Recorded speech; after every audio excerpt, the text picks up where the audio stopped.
रचितं येन तस्मै श्रीगुरुवे नमः। लोकाभिरामं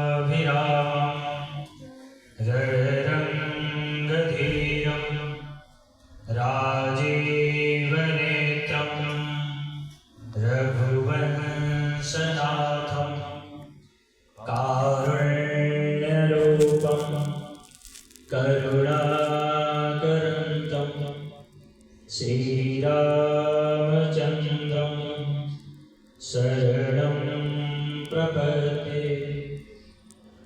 मनोजवं मारुततुल्यवेगं जितेन्द्रियं बुद्धिमतां वरिष्ठं वातात्मजं वानरयूथमुख्यं श्रीरामदूतं शरणं प्रपद्ये। श्री गुरुचरण सरोज रज निज मन मुकुर सुधारि, वरणो रघुवर विमल जसु जो दायको फलचारि। आज धन्य मैं धन्य अति यद्यपि सब विधि, निज जन जानी राम मोहि संत समागम दीन। वंदो संत समान चित हित अनहित नहीं कोई, अंजलिगत शुभ सुमन जिमि सम सुगंध कर दोई।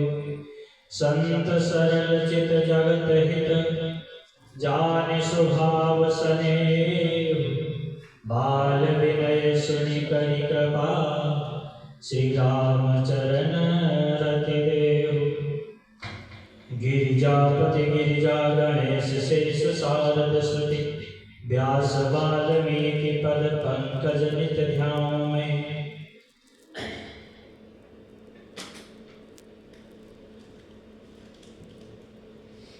आज हम सब अतिशय सौभाग्यशाली हैं जो कि सरस्वती जी का पूजन सर्वजनों ने सामूहिक रूप से, यद्यपि सबके सामूहिक तो हम ही प्रतिनिधि बने, सभी को एक साथ पूजन करवाया भी नहीं जा सकता है। इसलिए प्रतिनिधि के रूप में हम सब ने मिलकर के पूजन किया। आज से वसंत ऋतु प्रारंभ हो गई है। हम सब जानते हैं कि वसंत ऋतुओं का राजा है।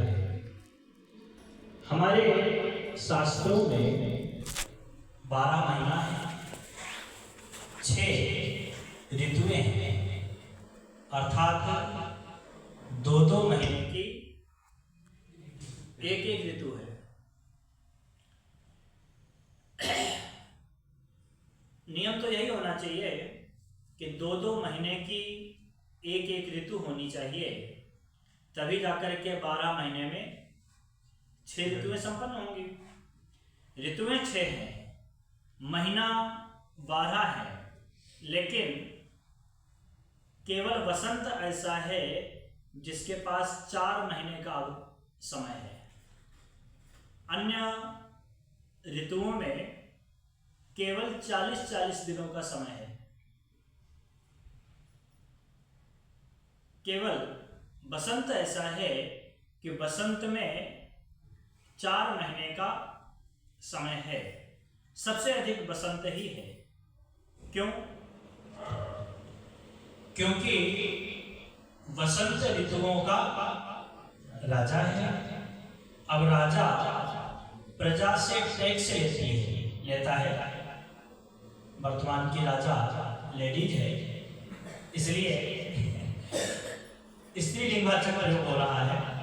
लेकिन बसंत ऋतुओं का राजा है और राजा अपनी समस्त प्रजा से टैक्स लेता है। अन्य 5 ऋतुएं वह टैक्स लेते हैं, उन सब ऋतुओं ने मिलकर के अपने समय काल में से लगभग 10-10 दिनों का समय निकाला है और वह समय निकाल करके ऋतुराज वसंत को दिया है।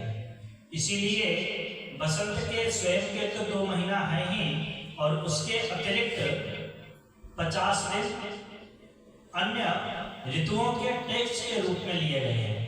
तो वह लगभग 4 महीने का समय, 3.5-4 महीने का समय बसंत ऋतु को मिलता है। माघ का आधा, फाल्गुन का पूरा, चैत्र और वैशाख पूरा, तो लगभग 3.5-4 महीने का समय ये वसंत को प्राप्त होता है। अभी से लेकर के और वैशाख की पूर्णिमा तक बसंत ऋतु ही रहेगी। इस बसंत का उत्सव हर जगह धूमधाम से मनाया जाता है। आज के दिन ही सरस्वती जी का प्रादुर्भाव हुआ है। ब्रह्मा जी ने आज के दिन ही सरस्वती जी को प्रकट किया है। वाचम दुहितरम तन्वीम स्वयंभुव हर्त्यं मनः। आज के दिन ही ब्रह्मा जी ने अपनी वाणी से सरस्वती जी को प्रकट किया, इसलिए आज के दिन हम लोग सरस्वती पूजन के रूप में मनाते हैं। विशेष तौर पर हम लोगों को इस पूजन की अत्यधिक आवश्यकता है। क्यों? क्योंकि हम लोग अगर इनकी कृपा नहीं होगी तो फिर आगे कुछ भी कर नहीं सकते। श्री तुलसीदास जी ने भी जब रामचरितमानस को प्रारंभ किया तो सबसे पहले वर्णानामर्थ संज्ञाना रसानाम छंदसापि मंगलानाम च कर्तारो वंदे वाणी विनायको। वाणी तत्पश्चात विनायक को प्रणाम किया। यद्यपि गणेश जी प्रथम पूजनीय है, लेकिन तुलसीदास जी ने गणेश जी को पहले नहीं प्रणाम किया, पहले वाणी को प्रणाम किया, सरस्वती जी को प्रणाम किया। जब तक सरस्वती जी की कृपा नहीं होगी तब तक हम बोलेंगे क्या? सरस्वती जी वाक अधिष्ठात्री देवी हैं, ये वाणी की देवी हैं, अतः हम लोगों को किसकी आवश्यकता है? वाणी की। भाई कथा करोगे, कर्मकांड करोगे, पूजन करोगे तो उसमें किसकी आवश्यकता है? गणेश जी मोदक प्रिय मुद मंगल गाता, विद्या वारिधि बुद्धि विधाता। ये तो विद्या के शब्द हैं, ठीक है, लेकिन विद्या भी क्या करेगी जब बोलना नहीं आता है? किसी गूंगे व्यक्ति को सारे शास्त्र कंठस्थ करा दिया जाए, उसे सारे ग्रंथ शास्त्र कंठस्थ भी हो जाए, लेकिन उसका फायदा क्या है? जब तक वह बोलना नहीं जानेगा तब तक सारे ग्रंथ पढ़ के बैठेगा, क्या फायदा है? तुलसीदास जी को पहले बोलने की आवश्यकता है।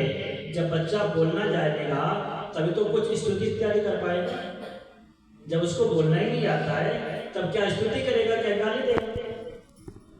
भाई गाली भी देगा तो पहले बोलने की कला चाहिए, स्तुति भी करेगा तो पहले बोलने की कला चाहिए। तो सरस्वती जी बोलने की कला प्रदान करती हैं, वाणी की देवी हैं, इसलिए हम सबको सबसे पहले सरस्वती जी की ही आवश्यकता है।